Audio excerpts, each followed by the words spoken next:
Жумаларыңыз хайыр олсын. Бүгін июльнің 1-ші ве Қырым ишғалінің 855-ші күні. Эфирде заман.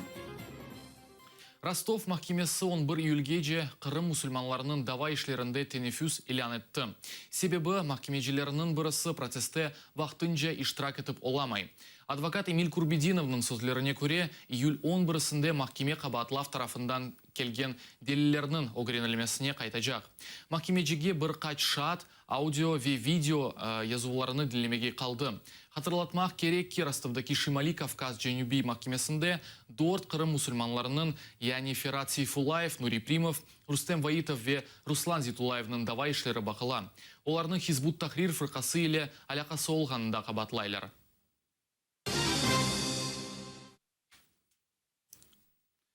Түневін ақшам Ростов-на-Дону шерінде қыз әлі қолды. Су вақымы оны машина астына алып кечірді. Су вақымы пек шидетлі олғаны себебінден шаатлар қызыны құртармады. Күчлі еғанақлар регионда есе февкуляде вазиет илян етілді. Шаатларының айтқанына көре Сув автовокзалыны басты. Шерді ичтимаи нақлиятлар или проблемлер пейда олды.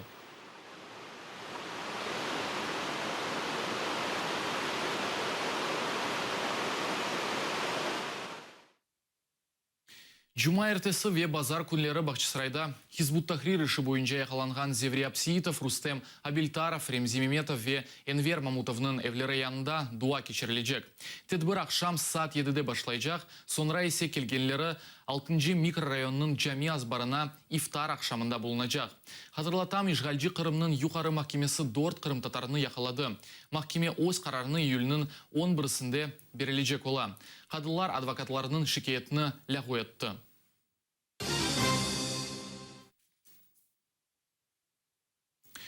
Түркия ишғал етілген Қырымда кені мешур олды. Путиннің Түркия президенті Реджеп Эрдоган или телефон музыкересінден сон Русия вататнашлары Түркия ратланмаға башлай біле. Бұннен бәрабер девлетлер арасында тижарет ве иқтисади ишбірлік түзетілі. Яны сияси денешмелер Қырымның ишғалжи мемуриетінің елбашчысы Ярамадада Түркия иш адамларыны беклей. Аксенов Түркияны ақаретленгенден сон ярым ел беле кечмеді. О вақытлары Аксенов Түркияны Руселілеріні өлдірген мемлекет оларақ адландырды. Ақбежеттің меркези мейданында есе атты Эрдоган қияфетінде олған қоқланы яққан еділер. Однозначно то, что произошло вчера, то есть в Сирии, был сбит российский самолет, и правильно наш президент сказал, что это удар в спину Российской Федерации, которая борется с терроризмом.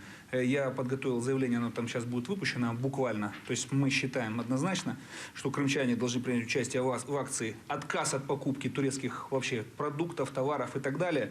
В данном случае призываю крымчан вообще воздержаться от поездок в Турцию. Не потому что там опасно, а потому что на сегодняшний день это государство, которое демонстрирует враждебную политику по отношению к России. Нет терроризма в России!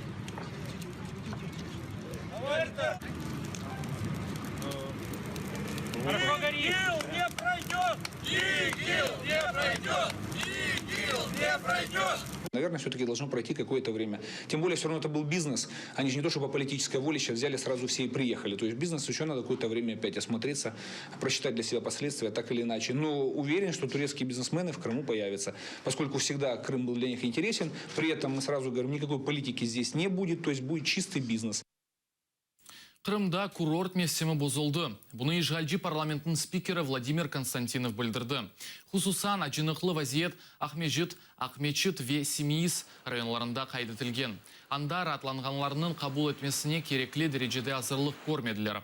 Санатор курорт ве туризм комитетінің чықыш отырышы Қырым пляжларының вазиетіні қанаатлендірежісі соларақтаныды. Константинов курорт мевсемнің бұзылмасына ел берген ерлі акимет елбашчыларының жетвеліні тізмеге чағырды. Олар иштен боштыла білелер. Видно даже по этой презентации, что первый квартал вообще ничем не занимались. А потом, когда проснулись, понятно, что уже вошли в процедуры и уже не успевают. Но для нас это смерти подобно, это же урожай. Для нас отдых это урожай. Мы должны быть подготовлены, чтобы люди уехали с хорошими эмоциями, а не с звонками жалоб на наши приемные. Москвада Единая Россия фырқасының қабулханесі янында 14 инсан яқаланды. Чоқ балалы анасыны полиция хадимлері аджимай поны балалар үгінде арабаға юкледі. Акцияны очередники Москвы әрекетінің иштиракчылары тәшкил етті, олар ачылықны элан еттілер. Инсанлар Москва акимиетінден оларға канун бойынша берілмек керек дайрелеріні айырмаға талап ете. Соңки вақытлары чоқысы инсан дайрелеріні 90 ел беклемеге мечбурлар. Незаконные действия сотрудников полиции. Он удостоверение показывал свое сам. А он удостоверение. Оставьте меня в покое, меня дети на площадке. Дети надо... Дети на площадке. Таврия Милли университеті вақтынча ишғал олынған территориялардан келген сәкелерінің кіріш кампаниясыны башлады. Қырым Али оқу фюртларына енді сәділештірілген система бойынша кірмеге мүмкін. Бұның үшін Киевдегі Суворова 9 соқағында ерлештірілген кіріш кампаниясына келіп, шақсыны шаат еткен весиқалары ве 4-3 өлчісінде олған фото ресімні кетірмеге керек. Қырым оқу фюртындан кечмеге істеген студентлерінің янында аттестат яда сынав китапчығы олмақ керек. Олар яда оригинал, яда фото шеклінде ола біле. Тібби весиқалары лязым дегіл. Бұндан sonra тешкерген мектепте украин тілі ве украин тарихы бойынша имтианларыны келечек күнде есе ТМУда олған профиль имтианны бермек керек.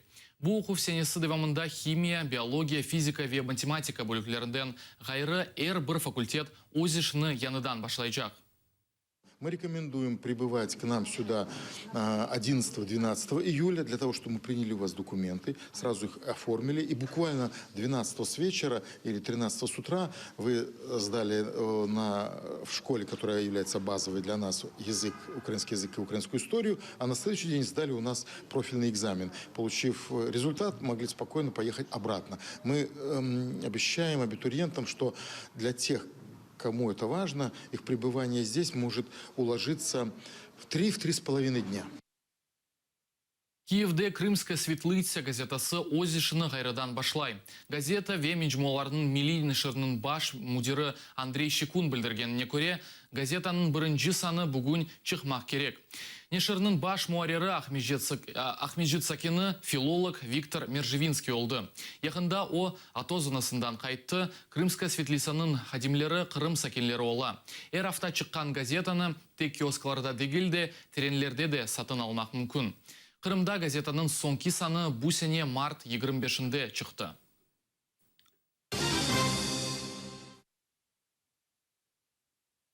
Түнемін Киевде Қырым-татар милли мечлесі ифтар кечірді. Ифтарда ислам девлетлер, Авропа, ООН ве Канаданың дипломатлары, халқара миссия векеллері бар еді. Бераберлік ифтарының тәшібүсчісі Қырым-татар халқының еткічісі Мустафа Джемилев олды. Тафсилатлы же бізім мұхберлеріміз біле.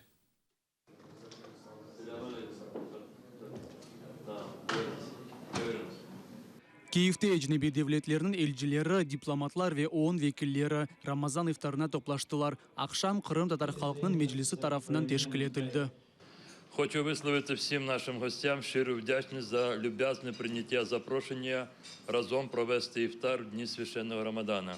У своїх молитвах до Всевишнього Аллаха саме в дні священного Рамадана ми звертаємося до нього найсокровеннішим – встановити мир та злагоду між людьми, надати кожній людині можливість дякувати йому, Всевишньому Аллаху, за його милості, перебуваючи на своїй рідній землі.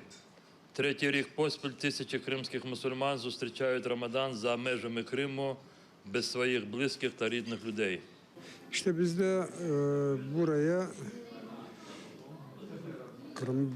Kiev'deki olgan, akreditasiya olgan Müslüman ülkelerinin temsilcilerinin ve bize en yakın olan bu bizim halkımız için zor günlerde en çok destek veren ülkelerin ve uluslararası teşkilatların temsilcilerini çağırdık.